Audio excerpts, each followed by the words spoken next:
So the Galaxy S26 Ultra is bringing a whole bunch of exciting features to the table, and here are 26 of them that you definitely need to know about.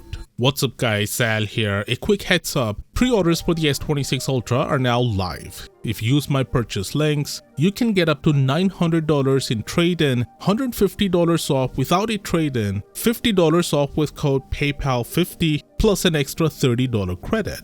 There's also an additional 10% off the Buds 4 Pro. You'll find the offer links down below in the description. Alright, so first up, the S26 Ultra gets audio eraser but for YouTube. Samsung already had audio eraser for videos you recorded, but now you can use it for any videos you're watching, including YouTube. So if there's wind noise, traffic, or random background chatter, you tap it and it cleans that up while keeping voices clear. Now this one is low-key insane. The S26 Ultra has this feature called horizontal lock for videos. Basically super steady mode, but it adds something important. It keeps the horizon locked in place even if your hand subtly rotates while filming. So when you're walking or moving around, the footage doesn't get that slight tilt that makes it feel amateur. It just stays level. Auto framing on the S26 Ultra now records 4K instead of 1080p.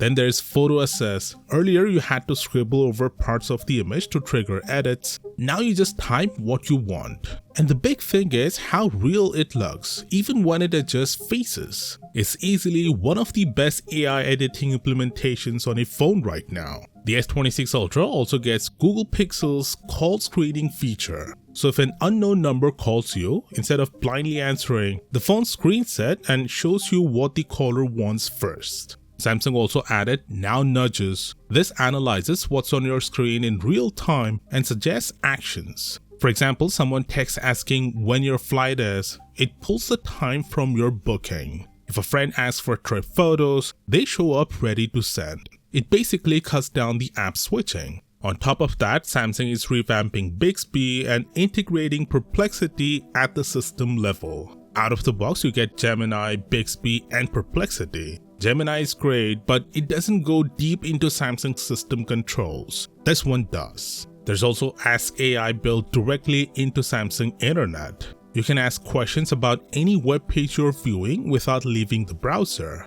It's basically a built-in research assistant. And yes, screenshots finally organize themselves automatically. Took them a while, but we'll take it. Most of these features run on One UI 8.5, which brings a bunch of UI and UX refinements. I've got a separate deep dive on that if you want the full breakdown. Now let's move to some hardware changes. Samsung added Privacy Display. Turn it on and the screen blacks out from side angles. There are two modes, normal and maximum, and you can set it to activate only for certain apps, notifications, or pen. That makes way more sense than leaving it on all the time because that would mess up your own viewing angles too. Next, the S26 Ultra uses the new M14 panel, which means lower power consumption, better color output, longer lifespan, and overall efficiency improvements. The phone also has a 10-bit display capable of showing 1 billion colors compared to 16 million on the S25 Ultra.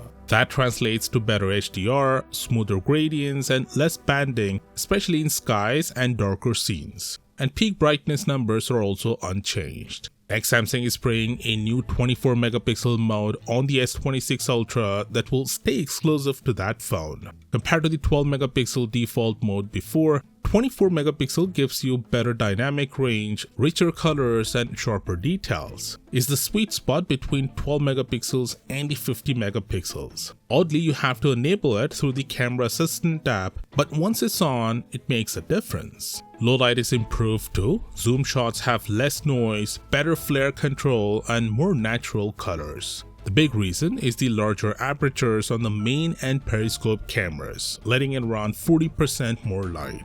That benefits both photos and videos. There are also slight focal length tweaks, wider selfie, slightly tighter main, and 5x. For creators, Samsung introduces APV codec. It's basically Apple's ProRes style recording but on a Galaxy. It gives more flexibility for editing, and Samsung says it's more efficient. Next is charging, and Samsung has made upgrades here too, both wired and wireless. Wired charging now jumps to 60 watts. Samsung says you can go from 0 to 75% in around 30 minutes, which is about 10% faster than the S25 Ultra. Wireless charging bumps up to 25 watts, but there's a catch. The S26 Ultra still doesn't include built-in magnets like iPhones or Pixel phones. Even though it supports the latest T2.2 standard, you'll need a magnetic case to unlock the faster wireless charging speeds. Now speaking of speeds, the storage is slightly faster and more efficient. RAM is newer and around 26% faster, which should help with multitasking and camera switching. And it runs on the Snapdragon 8 Elite Gen 5 for Galaxy. Samsung claims 19% CPU, 26% GPU, and 39% NPU gains. With the phone offering 7 years of updates, those long-term gains matter. Finally, the design. Corners are more rounded, edges are slightly more chamfered for better in-hand feel. The camera module now looks closer to the Z Fold 7 design, which honestly looks good. It's 0.3mm thinner and 3 grams lighter. The S Pen clicker end has also been redesigned to match the phone's curvature, which means inserting it the wrong way will make it stick out awkwardly. But here's the downgrade. Samsung moved from titanium to aluminum. No matter how you spin it, that's a step down. Most people use a case, so it won't matter much day to day, but it's technically a downgrade. So those are the 26 new features of the S26 Ultra.